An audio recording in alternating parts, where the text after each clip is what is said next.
Daily. Taste the Daily. ఇక గుజరాత్ లో జరుగుతున్న వైబ్రెంట్ గ్లోబల్ సమ్మిట్ లో ప్రధాని మోదీ మాట్లాడుతున్నారు. ఇప్పుడు లైవ్ చూద్దాం. हर तरफ गूंज रहा है. मैं देश और दुनिया भर से यहां पधारे आप सभी साथियों का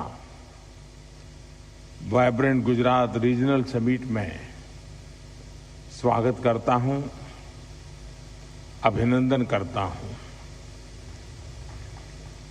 साथियों, जब भी वाइब्रेंट गुजरात समिट का मंच सजता है तो मुझे सिर्फ एक समिट नहीं दिखती, मुझे 21वीं सदी के आधुनिक भारत की वो यात्रा नजर आती है जो एक सपने से शुरू हुई और आज एक अटूट भरोसे तक पहुंच चुकी है. 2 दशकों में वाइब्रेंट गुजरात की यात्रा एक ग्लोबल बेंचमार्क बन गई है. अभी तक इसके 10 एडिशन हो चुके हैं और हर एडिशन के साथ इस समिट की पहचान और भूमिका दोनों मजबूत होती रही है.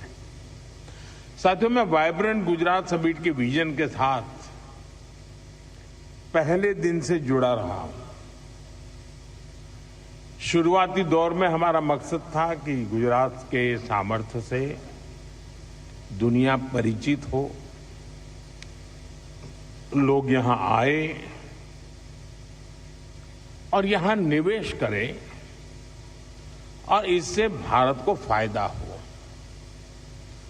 दुनिया भर के निवेशकों को भी फायदा हो. लेकिन आज ये समिट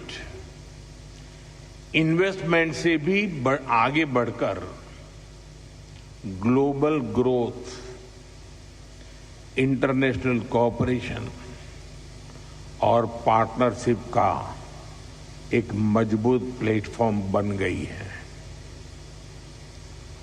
बीते सालों में ग्लोबल पार्टनर्स की संख्या लगातार बढ़ती गई है और समय के साथ ये समिट इंक्लूजन का भी बहुत बड़ा उदाहरण बन गई है. यहां कॉरपोरेट ग्रुप के साथ साथ कोऑपरेटिव्स, एमएसएमईज, स्टार्टअप्स, मल्टीलेटरल और बायलेटरल संगठन, इंटरनेशनल फाइनेंशियल इंस्टीट्यूशंस सभी एक साथ संवाद करते हैं, चर्चा करते हैं. गुजरात के विकास के साथ कंधे से कंधा मिलाकर चलते हैं. साथियों, बीते 2 दशकों में वाइब्रेंट गुजरात समिट ने लगातार कुछ नया, कुछ विशेष किया है. वाइब्रेंट गुजरात की ये रीजनल समिट भी इसका एक उदाहरण बन गई है. इसका फोकस गुजरात के अलग अलग हिस्सों के अनटैप पोटेंशियल को परफॉर्मेंस में बदलने का है. जैसे किसी क्षेत्र में कोस्टलाइन का सामर्थ्य है तो कहीं एक लंबी ट्राइबल बेल्ट है, कहीं इंडस्ट्रियल क्लस्टर का एक बड़ा इकोसिस्टम है तो कहीं खेती और पशुपालन की समृद्ध परंपरा है. यानी गुजरात के अलग अलग रीजन्स की अपनी ताकत है. वाइब्रेंट गुजरात की रीजनल समिट गुजरात की इन्हीं रीजनल संभावनाओं पर फोकस करते हुए आगे बढ़ रही है. साथियों, 21वीं सदी का 1/4 हिस्सा बीत चुका है. बीते वर्षों में भारत ने बहुत तेज प्रगति भी की है और इसमें गुजरात की आप सभी की बहुत बड़ी भूमिका रही है। भारत दुनिया की तीसरी बड़ी इकोनॉमी बनने की तरफ तेज गति से आगे बढ़ रहा है और जो आंकड़े आ रहे हैं उससे ये साफ है कि भारत से दुनिया की उम्मीदें लगातार बढ़ रही है। भारत दुनिया की फास्टेस्ट ग्रोइंग लार्ज इकोनॉमी है। इन्फ्लेशन काबू में है। एग्रीकल्चर प्रोडक्शन में भारत नए रिकॉर्ड बना रहा है। भारत मिल्क प्रोडक्शन में नंबर 1 है। जेनेरिक मेडिसिन प्रोडक्शन में मामले में भारत नंबर 1 है। दुनिया में जो देश सबसे ज्यादा वैक्सीन बनाता है वो देश का नाम भारत है। साथियों, भारत की ग्रोथ से जुड़ी fact reform, perform and transform के उस मंत्र की सक्सेस स्टोरी है। बीते 11 वर्षों में भारत दुनिया का सबसे बड़ा मोबाइल डेटा कंज्यूमर बना है। हमारा यूपीआई दुनिया का number 1 real time digital transaction platform बना है। कभी हम 10 में से मोबाइल बाहर से मंगाते थे। आज भारत दुनिया का दूसरा सबसे बड़ा मोबाइल मैन्युफैक्चरर है। आज भारत में दुनिया का तीसरा सबसे बड़ा स्टार्टअप इकोसिस्टम है। सोलर पावर जनरेशन के मामले में भी टॉप 3 देशों में से भारत एक है। हम तीसरे बड़े एविएशन मार्केट है और मेट्रो के मामले में भी हम दुनिया में टॉप 3 नेटवर्क में शामिल हो गए हैं। साथियों, आज हर ग्लोबल एक्सपर्ट, ग्लोबल संस्थाएं भारत को लेकर बुलिश है। आईएमएफ भारत को ग्लोबल ग्रोथ का इंजन बताता है। एसएनपी 18 इयर्स के बाद भारत की रेटिंग अपग्रेड करती है। फिच रेटिंग भारत की मैक्रो स्टेबिलिटी और फिस्कल क्रेडिबिलिटी इसकी प्रशंसा करती है। भारत पर दुनिया का ये भरोसा इसलिए है क्योंकि ग्रेट ग्लोबल अनसर्टेनिटी के बीच भारत में हम एक अभूतपूर्व सर्टेनिटी का दौर देख रहे हैं। आज भारत में पॉलिटिकल स्टेबिलिटी है, पॉलिसी में कंटिन्यूटी है। भारत में न्यू मिडिल क्लास का दायरा बढ़ रहा है, उनकी परचेजिंग पावर बढ़ रही है और इन फैक्टर्स ने भारत को असीम संभावनाओं का देश बना दिया है। मैंने लाल किले से कहा था, यही समय है, सही समय है। देश और दुनिया के हर निवेशक के पास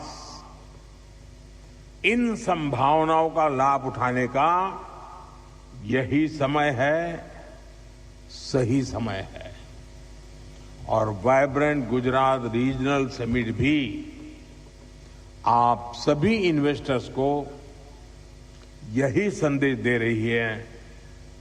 सौराष्ट्र कच्छ में निवेश का यही समय है, सही समय है। साथियों, आप सभी जानते हैं सौराष्ट्र और कच्छ ये गुजरात के वो क्षेत्र हैं जो हमें सिखाते हैं कि चुनौती चाहे कितनी ही बड़ी क्यों न हो, अगर ईमानदारी से मेहनत से डटे रहा जाए तो सफलता जरूर मिलती है। ये वही कच्छ है जिसने इस सदी की शुरुआत में भीषण भूकंप झेला था।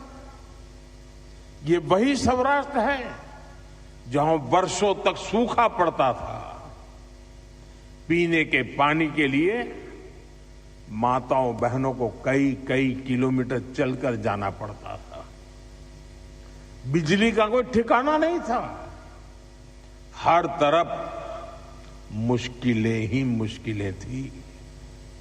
साथियों, आज जो 20-25 साल के नौजवान हैं, उन्होंने उस दौर की सिर्फ कहानियां सुनी हैं। सच्चाई ये थी कि लोग कच्छ में, सौराष्ट्र में लंबे वक्त तक रहने के लिए तैयार नहीं होते थे।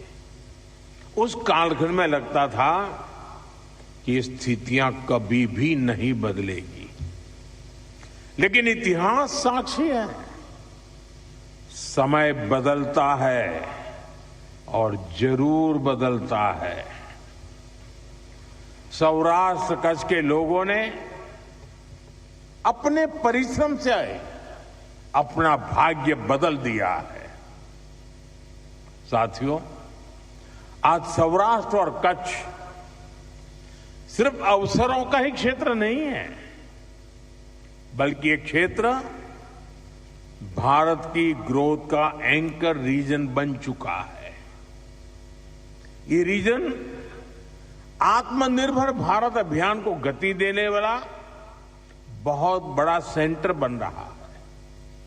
भारत को ग्लोबल मैन्युफैक्चरिंग हब बनाने में सौराष्ट्र और कच्छ की बहुत बड़ी भूमिका है, और ये भूमिका मार्केट ड्रिवन है, और यही बात इन्वेस्टर्स के लिए सबसे बड़ा भरोसा बनती है। यही राजकोट में ही 2.5 लाख से अधिक एमएसएमईज हैं।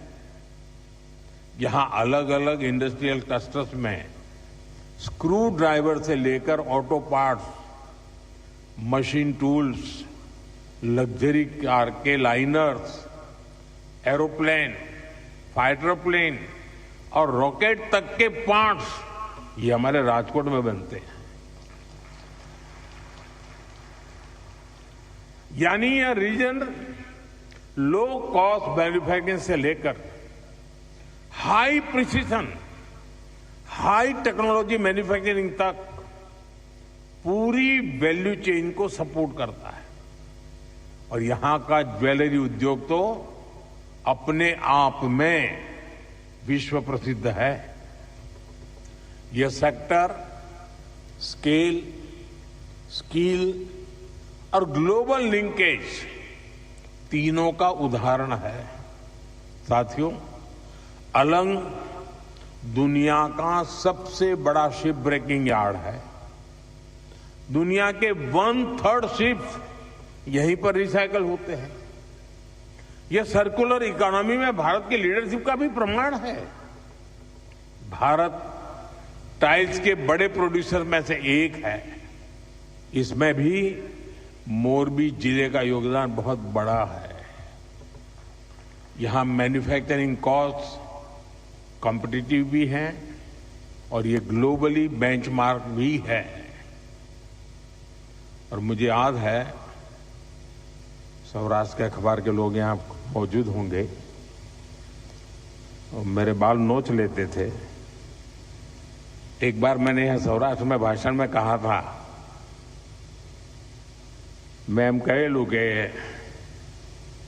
હું જોઈ શકું છું કે એક સમય એવો આવશે કે મોરબી, જામનગર અને રાજકોટ આ ત્રિકોણ મિની જાપાન બનશે।